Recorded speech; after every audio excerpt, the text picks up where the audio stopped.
33 কিলোওয়াটের solar সৌর বিদ্যুৎ দ্বারা প্যানেলটা রানিং করা হয়েছে, চলতেছে। টোটাল কিলোওয়াট আছে হচ্ছে 33 কিলোওয়াট সোলার। এখান থেকে আমরা এর সঙ্গে গ্রিডে আছে আপনার হচ্ছে 25 কিলোওয়াটের ইলেকট্রিক্যাল লাইন। দুইটা গ্রিড সিস্টেমে আমরা এটা প্ল্যান্টটাকে রান করছি।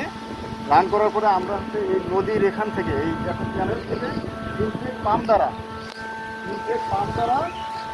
একদম এই নদীর এখানে আপনার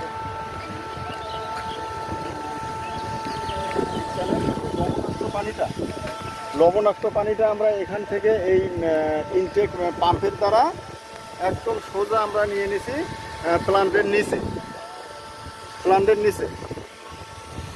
নিচে আমরা এই ইনটেক একদম নদীর এই ক্যানেল লবণাক্ত পানি, যেটা খুবই লবণাক্ত পানি,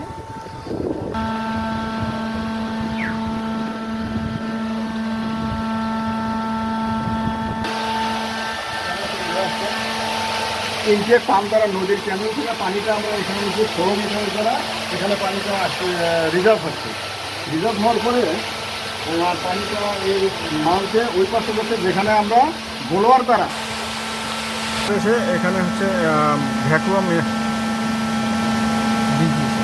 ডিফিউজার দ্বারা এই পানিটাকে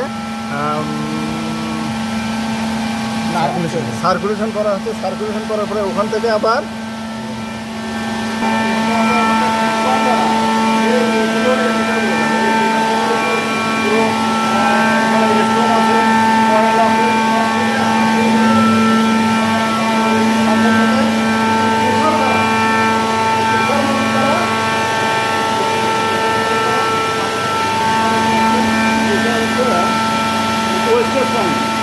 ওয়েস্টের পানি লবণাক্ত, আর এটা হচ্ছে আমাদের হচ্ছে মেন পানি, যেটা খাওয়া